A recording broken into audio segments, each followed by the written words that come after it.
Hi everyone, this is John Corley at Plant Based Life, and I'm going to do a video now about how every person on this planet is on a unique journey.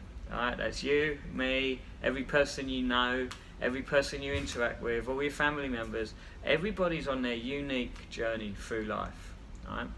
And you can't judge people, whatsoever, because at the end of the day, we all will fall down, we'll all have to get up, we'll all face challenges.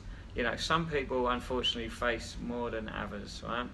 Some people are exposed to events in their life that make them do and say and act in a certain way at times that you may deem to be not appropriate, but you've got to understand sometimes what makes certain people do things, But here at Plant Based Life, we promote mindfulness, nutrition, exercise, and really getting everything in a complete package to improve your overall well-being and really to put your life forward on the forward track, right? But let's talk about nutrition. Now, we promote 100% whole food, plant-based, okay? Now, if you're not eating that way, we don't judge you. There's no judgment whatsoever, because at the end of the day, all of us that work at Plant Based Life, myself and the other people that work for us, food coaches, nutritionists, trainers, yoga instructors that we bring in from time to time, we're all plant-based, but there was a time in our life when we weren't. Okay, so, I've only been eating this way for 5 years.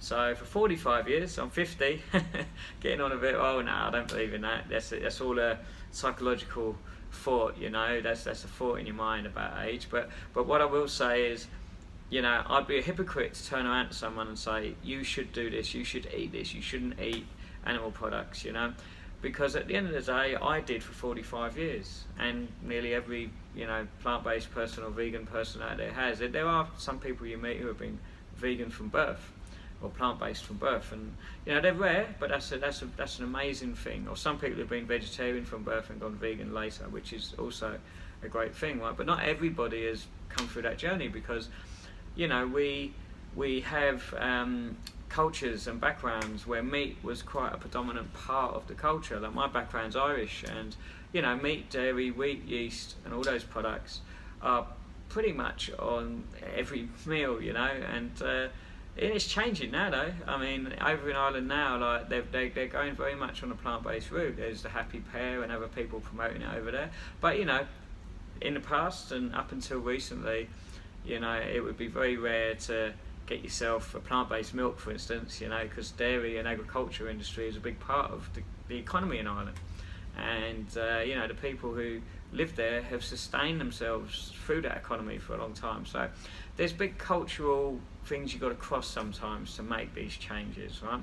But it's all about educating and empowering people. It's not about telling people what to do. Because as soon as you tell someone what to do, or you judge them on what they're currently doing, they're going to rebel and say, look, who are you to tell me what to do? Right? Especially if they know that at some point in your life you ate all those products as well. You're pretty much coming across as a complete hypocrite. Right? So the way to approach it, or the way we do it at Plant Based Life, is we know and we appreciate everybody's on their own unique journey. And we just give you some information to allow you to get more plants on your plate. So, if you can get some green smoothies into your diet, if you can get more rainbow salads. A rainbow salad is an abundant array of fruits and vegetables, really colourful, because the colours in those fruits and vegetables are what give you the phytonutrients, the nutrients in the plants, and you really want those, believe me. They'll change your life, right? So I won't go off, that's going off on a tangent, but I'll do some other videos about phytonutrients very soon. But yeah, trust me, and on antioxidants as well, and everything else that comes from amazing plant foods, right? So, but yeah, look, you want to start getting those into your diet. Now, when you first start this approach, that might be a very hard thing to do, because, you may not be really that in tune with having salads. It might not be something that you ever really liked. You might be being put off veggies from a young age, right?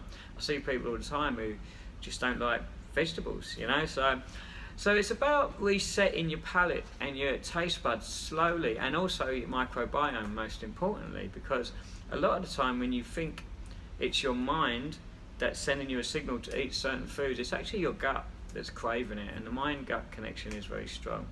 So, again, that's where you can't judge people a lot of the time, because sometimes they've got a very strong gut a signal coming from their gut to their brain telling them you've got to eat this food, especially when they're stressed or whatever. And wheat and yeast and dairy and sugary foods and all that, they're the ones that we tend to go to. Breads as well, not good carbs and empty calories is what we call them. And people tend to crave them when they're stressed or whatever, and it's usually their gut sending a signal to their brain, right? So, and then what happens in a lot of those instances, people might judge you for making that decision, or you might, worst of all, it's not so much what other people say, it's what you say to yourself. And if you start giving yourself a hard time because you've eaten those foods or gone off track on your eating plan or whatever, don't do it. Don't give yourself a hard time. Give yourself a good time, right? Because just say, look, I've been eating healthy most of the time and I've just gone off track a little bit, and that's all you got to do, right? So there's no judgment of anyone, and that's the nutritional side of it, right? So it's an approach, okay? It's an approach that you're going through your life, and slow changes, small changes, and will help you get to where you want to be. And then and what we tend to find with clients, especially if we do food coaching, and help them get into their thought processes about all this, we find that once they start having smoothies and juices are amazing. You can do short-term juice fasts or juice feasts and reset your microbiome, and then that can help you get more into a plant-based route, because you don't crave the other foods that you were craving before so much. But once you start feeling the benefit of it, the benefit of having the smoothies, the salads, the juices, or whatever approach you take, right, then you generally decide that you want to have more of these foods in your diet, without us or anybody else having to dictate to you or tell you this is what you should be doing, right? Because that approach just does not work. I remember long before I ate this way, long before, when I was eating meat and dairy and all the things that most people eat, right, or have eaten. I mean, the world's changing in a rapid rate, which is excellent to see. Plant-based nutrition and plant-based eating and lifestyles are just going massive at the moment, and I'm just so happy to see that. So I've been pushing this for about the last 4 years, and to see it grow the way it has is phenomenal. Right? So, but what I would say is this, right? You just got to take those small steps. And look, if you continue to eat some animal products or dairy or whatever it is you choose to keep in your diet because you believe you might need that nutrition or whatever, right? Again, we don't judge, but we will give you our take on it, and we will give you information on what we believe. But however you choose to use that information is entirely up to you, right? Because generally people won't make the full change to 100% whole food plant-based until something goes off in their head, or they've realised themselves in their heart, this is for me, right? And whatever way they take to get there, that's their own unique journey, right? Now that's nutrition. Same with mindfulness, same with exercise, and the same with every aspect of your life. You might have bad habits in your life, and you keep doing them over and over and over again because you feel that that's what you should be doing, right? Because society's conditioned you that way, or your peers or the people around you have told you that's what you should be doing. A lot of people stay in jobs that they just hate, that are really bad for their health and well-being, but they do it for security, and you can't blame people for that. They do it, to earn a living and feed their family and all the things that are very important in life, right? So that's why they do it, and you can't judge someone for doing that, right? You can't judge anyone for anything, But, a lot of the time the reasons people stay in those jobs is because of what other people say and think, not so much what they think themselves. If you've got a strong gut reaction, or you've got a feeling deep down in your soul that tells you shouldn't be somewhere, whether it's a job or whether it's a relationship, or whether it's, I don't know, it could be a lot of aspects of life, right? Where it could be a friendship, or it could be anything, right? If you've got something that's telling you, you've got to listen to that sometimes. Now, it might not mean you've got to walk away, right? That doesn't mean it means that. It might mean you've got to approach the situation differently, first of all, and see if you can make amends to it and make it feel better within your soul, But if you try all that and you still don't get any headway, then the universe is sending you a signal that you need to change your surroundings or change what you're doing, right? So, and that applies to everything, right? So, and now exercise, okay? Well, very big part of what we promote, and what we find most of the time is people are doing exercise for the sake of exercise, whereas we promote exercise with intention. Exercise that's specifically for you to improve your overall well-being and movement and health, basically, you know, because we, as well as being food coaches here, we're also wellness coaches. So we look at your emotional thoughts towards movement, towards nutrition, towards mindfulness, towards other aspects of your life, how much sleep you get, stress in your life, you know, all these different factors that can really play on any progress you may make when you start a nutrition program or start an exercise program. And then, you know, look, outside of the exercise component, you know, there's why do you do it? Why do you do anything, right? So rather than just looking on focus on doing the exercise, think about, well, what made you come to us? What made you start this? You know, what's your why? Because that's going to drive to what your result will be at the end of the day, right? Because, you know, and it should always be, especially as we age, but at any age, it should be that the exercise you do is to improve your overall well-being, not just your cardiovascular health, not just to build some muscles, not just to look good in the mirror and whatever else, right? Because that's all superficial, right? It should be to feel really confident and good within yourself and feel healthy, feel vibrant, you know, and that's why you combine it with mindfulness and nutrition and look at all the other aspects of your life, okay? Now, when you're on this path and you start an exercise program and you start the nutrition, you start the mindfulness, everything else, as I said earlier in this video, you may fall off every now and then, but there's no judgment, you just keep going, you know? And this is the same with every aspect of your life. We all make mistakes, we all have health conditions, we all have challenges, we all have family, well, we don't all have family commitments, some people do, some people don't, but we all have things that will come up in our life that will get in the way, right? That is life. We will make bad decisions sometimes, we'll be under stress, make a decision that doesn't turn out to be right for us, okay? You'll do a lot of things in life that may not seem to be the right thing when you look back in hindsight. But as long as your intentions were always good and you always were trying to help people around you, help yourself, or at least that's what your intention was, right? Then you can't be blamed for that, you know. Sometimes we make bad decisions. Everybody's human. Nobody is perfect. There's no perfect person out there. I've done videos on that, about how perfection can destroy you because you're never going to get there. You're never going to get the perfect result of anything, right? You can do the best you can, right, in every given situation, and if you do that, that's the best you can do, and the universe will guide you along the way, right? You know, just help others as much as you can, you know, that's going to help you, you know, like just reciprocate, you know, give and take. That's what the universe is all about, right? So help others as much as you can, you know, and just really let people, you know, just, if people judge you, don't worry about it, you know what I mean? Just don't let it bother you because they're just judging you on their perception of you, and their perception of you is usually incorrect, right? You know your thoughts that are going on in your mind. Sometimes you don't know. Sometimes we're so overwhelmed with thoughts we don't know what way to look or think, so you need to take some time out, do some mindfulness in those aspects. But you know what I mean now. Other people will only be with you in certain times in your life, or they don't see you all the time. They're not around you all the time. They're not around every aspect of your life and what you do. There's nobody is, even, you know, your loved ones, even, you know, your wife, your husband, you know, your boyfriend, girlfriend, whatever. Like, you know, even the people closest to you, brothers, sisters, or whatever, they're not around you all the time, your entire life. Your mum and dad, everyone, you know. So, as much as they love you and they want the best for you always, right? You know, then basically, you know, that's the most important thing, as long as that's what their intention is, right? As long as that's what their intention is, okay?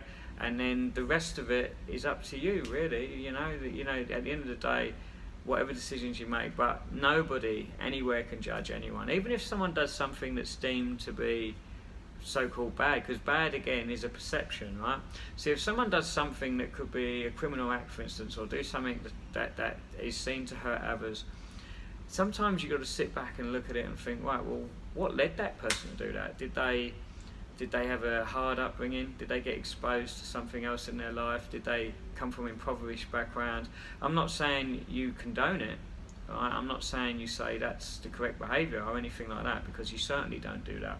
Okay, they need to be, you know, they need to understand what they've done is wrong, but they shouldn't be judged so much, you know what I mean? Because for people to really rehabilitate and change and become the better version of themselves, someone judging them and putting them down and saying, you know, they're bad people and, you know, what they've done and everything else, that's not going to bring out the best version of them.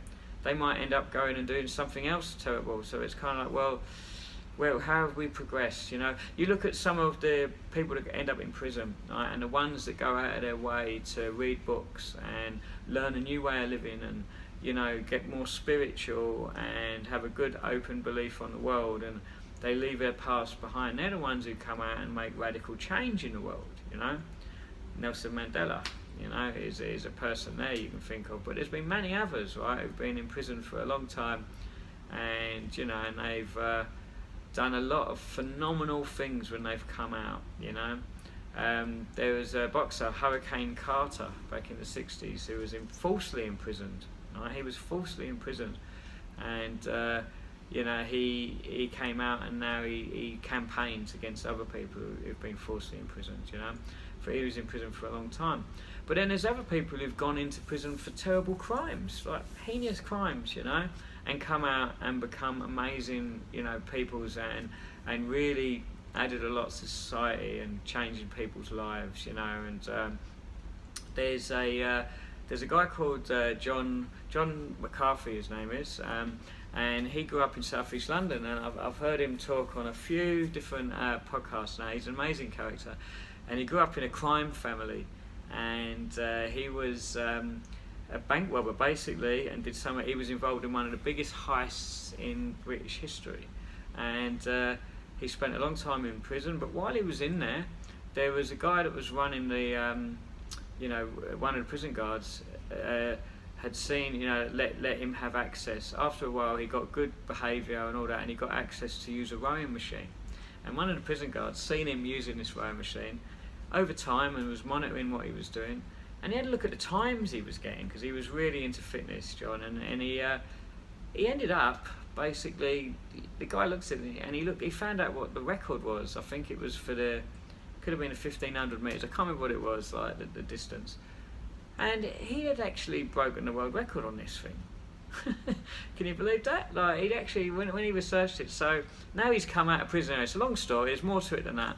And he's now, like, you know, helping other people recover, and when they come out of prison, you know, he's helping them in their lifestyle choices and start a new life and all that, you know. But if that prison guard hadn't taken, you know, interest in his life while he was there and helped him get on the right path, you know, who knows where he'd probably still be in prison, or who knows, he might have come out, who knows, you know. Like, there's more to his story than that. He's a very interesting guy, and I'd recommend listening to him. You know, and there's many other people like that. You know, I don't know if you've heard of John Joseph, who used to be the lead singer for the punk band Cro-Mags, and there's Mike Tyson, who is you know, heavyweight boxer obviously, and is now, you know, very influential and helping other people. And there's many other people doing amazing things. You know, I could talk about it forever. And, you know, but their background hasn't always been perfect, right? They've done a lot of bad things, but now they're doing good things. So you can't judge anyone. And that's just in aspects of life and things we may be, you know, we may be exposed to. But then obviously when it comes to nutrition, mindfulness, exercise, everyone's on their own unique journey. When they come to us, or, you know, if you train somewhere else or whatever you try to do, or start your own routines, right, you're starting from where you are right now, okay? This is a very important thing to think about. You're starting from where you are right now. The mistakes you made yesterday are the mistakes you made yesterday. The mistakes you made 20 years ago are the mistakes you made 20 years ago. They mean nothing today, okay? You got to start from right here. Every time you exercise, every time you put some good food in your mouth, every time you have a positive thought, that's helping you in the moment you're in right now. And if you keep doing that, make it a pattern, and every day bring in healthy habits and keep doing them every day, you'll see radical change in your life over time, all right? But don't think about the things you used to be able to do. If you've had an injury, you've had a health condition. I've had multiple injuries in my life. I've had lots of different health conditions. I've had near-death experiences, lots and lots of things I've you know, had happen to me over the years. Injuries is one of the reasons why I became a Pilates instructor, a personal trainer. and now I do food coaching because I've helped myself with conditions like irritable bowel syndrome. I've helped other people with other conditions as well. I've had different conditions myself that I've helped through nutrition. So it's a journey. That's my journey, right? You're on your journey, okay? So everyone's on their own unique journey, and that's what this video is about. And I just wanted to say, don't pass judgment on anybody, because everyone's trying to do the best they can in the circumstances they're under. Some people make some bad decisions. They may do some things that are regrettable, and they may in hindsight look back and think, why did I do that? But as long as they're moving forward, progressing and learning, don't keep doing the same thing over and over and expect different result. Alright, so keep growing and learning and keep moving through your life. And remember, get some more plants on your plate. I'll see you in the next video.